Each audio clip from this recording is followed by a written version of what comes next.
आपको बता दें कि मंडला जिले में विगत दिनों हुए नक्सली एनकाउंटर पर विवाद खड़ा हो गया है। दरअसल मंडला पुलिस ने रविवार को कान्हा क्षेत्र में एक नक्सली को मारने का दावा किया था और मृतक व्यक्ति की पहचान खटिया नारंगी गांव के हिरन सिंह के रूप में हुई है। एनकाउंटर कार्रवाई के बाद गुरुवार को बमहनी बंजर अस्पताल में परिजनों ने पुलिस एनकाउंटर में मारे गए शव की पहचान की। इसके बाद मृतक की पत्नी और भतीजे ने पुलिस कार्रवाई पर गंभीर आरोप लगाए हैं। उनका कहना है कि हिरन सिंह घर से केवल कुल्हाड़ी और पानी की बोतल लेकर निकले थे। मृतक के परिजनों ने उनकी मौत के लिए जिम्मेदार लोगों की पहचान की मांग की है। पुलिस ने सोमवार को प्रेस वार्ता में बताया था कि रविवार को हॉक फोर्स और नक्सलियों के बीच मुठभेड़ हुई। इस दौरान एक नक्सली मारा गया और 2 सहयोगियों को गिरफ्तार किया गया है, जबकि पुलिस ने एनकाउंटर में मृतक की पहचान नहीं बताई थी। अब पुलिस ने सबका पोस्टमार्टम कराया है और परिजनों को सौंप दिया है और परिजनों के आरोपों के बाद पुलिस की कार्रवाई पर सवाल उठने लगे हैं। इस विषय पर मंडला के कांग्रेस नेता एवं पूर्व विधायक डॉक्टर अशोक मरसकोले ने मीडिया से बातचीत की व पुलिस एनकाउंटर पर सवाल उठाते हुए कई तरह के आरोप लगाए हैं।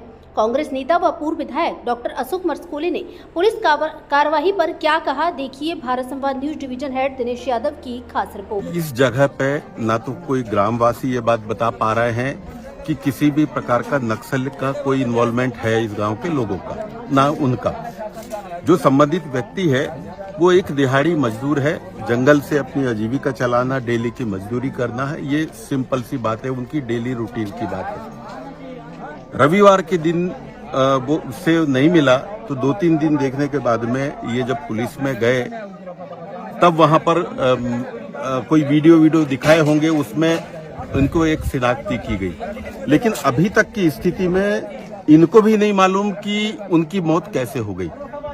बातें और निकल के जो आई हैं उसमें ये पता चला है कि नक्सलाइट का जो मूवमेंट था और पुलिस की मुठभेड़ थी, ये उसमें उनकी मृत्यु हुई। तो ये बड़ा एक आश्चर्य है कि इतना बड़ा मूवमेंट यहाँ पर कहाँ है, किसी को नहीं मालूम, और फिर ये कैसे मृत्यु हो गई।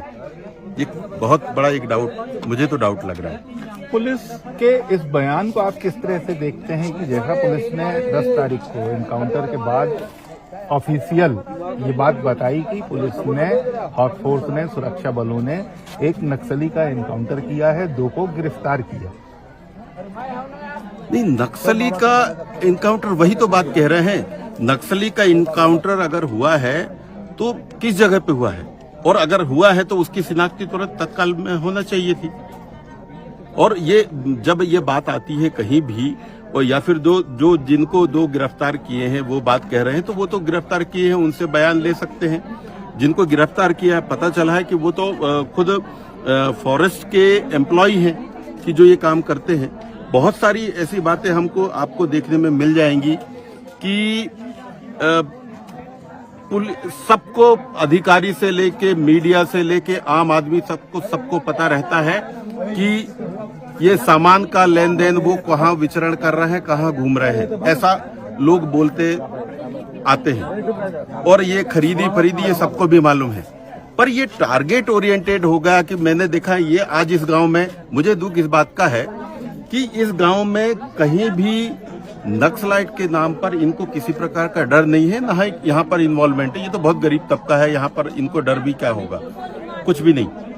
लेकिन एक इससे पहले 1.5-2 साल पहले बालाघाट गढ़ी क्षेत्र में 2 लोगों का जो एनकाउंटर हुआ था, उसमें भी सभी ग्रामवासियों ने ये अंदेशा जताया था कि यहाँ पर नक्सलाइट नाम की कोई चीज नहीं है, ना ही इन लोगों का इन्वॉल्वमेंट है।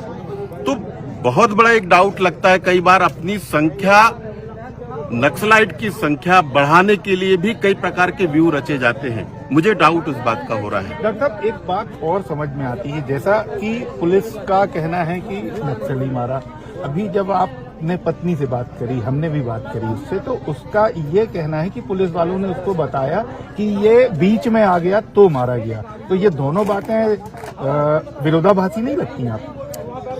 निश्चित रूप से अगर नक्सलाइट का पुलिस के साथ में अगर मुठभेड़ हुई है तो उसकी फिजिकली आप देख सकते हैं, गोली और इन सब चीजों की बातें आप कह सकते हैं। और ये तो यहाँ के लोग हैं, अगर इस टाइप का इनका मूवमेंट अगर रहता तो ये वहां क्यों रहता, वहां तो भाग सकता था किसी भी प्रकार से। लेकिन इनके गोलियां चली, कोई किसी को कुछ नहीं हुआ है। एक सामान्य आदमी, गांव का आदमी जो सिर्फ मजदूरी करता था। जंगल उसकी एक गलती हो गई कि कुल्हाड़ी लेके जंगल में गोंद और ये चार अचार के लिए वो जंगल चला जाता है और वहां उसकी किसी भी वजह से मृत्यु हो जाती है। तो ये तो एक बहुत बड़ी तकलीफ है कि इसकी तो मृत्यु हो गई, इसके 5 बच्चे का क्या होगा, इनकी पत्नी का क्या होगा, इनके घर वालों का क्या होगा। अभी तक पुलिस आई और यहाँ पर रख के चली गई, यहाँ पर रख के चली गई। आगे क्या, गलती किसकी, इसकी जवाबदारी कैसी, इनका पालन पोषण कैसा होगा। फिर वही बात आ रही शुरू में जो आपने कहा प्रश्न में कि नक्सलाइट समझ के, तो ये नक्सलाइट कैसे समझ गए? नक्सलाइट समझ गए या फिर पहले से हमको बहुत, हम सोशलिस्ट हैं, हमारे पास बातें आती है कि यहाँ पर नक्सलाइट का मूवमेंट कहाँ है, कितना है, ये अलग बात है। लेकिन जो गांव के जो बेकसूर आदिवासियों की मौत सिर्फ संख्या बढ़ाने के लिए इनकी मृत्यु, इनकी गोलीबारी होती है, ये हमें डाउट है। इस बात को कहने में मुझे कोई परहेज नहीं। किसकी संख्या बढ़ानी? नक्सलाइट है, नक्सलाइट का इनकाउंटर हुआ है, ये संख्या बता रहे हैं। अगर है तो आप बता दें कि नक्सलाइट का किस प्रकार से इनका नक्सलाइट है। सिर्फ टारगेट दिखाने के लिए हो रहा है बहुत बड़े लेवल पे, क्योंकि इनके पास तो कोई साक्ष्य नहीं है। इनके गांव में किसी भी प्रकार का कोई ऐसा नहीं है कि यहाँ पर कोई नक्सलाइट मूवमेंट है। तो मैं तो स्पष्ट रूप से प्रशासन से कह रहा हूँ, अगर कोई मुठभेड़ हुई है, अगर कोई गलती हुई है, अगर पक्ष से या विपक्ष से कहीं से भी हो, तो प्रशासन अपना बयान दे। और अगर कोई गलती हुई है तो इन बेकसूरों को के लिए, इनके परिवार के भरण पोषण के लिए इनको मुआवजा और जो भी शासकीय प्रक्रिया होती है उसको दे, या फिर स्पष्ट कर दे कि यह नक्सलाइट है। और अगर नक्सलाइट नहीं है और कहीं भी किसी गलती से हुई है तो इनको फिर इनके लिए कोई भी जो प्रोविजन है उस बात को रखे। Thank you.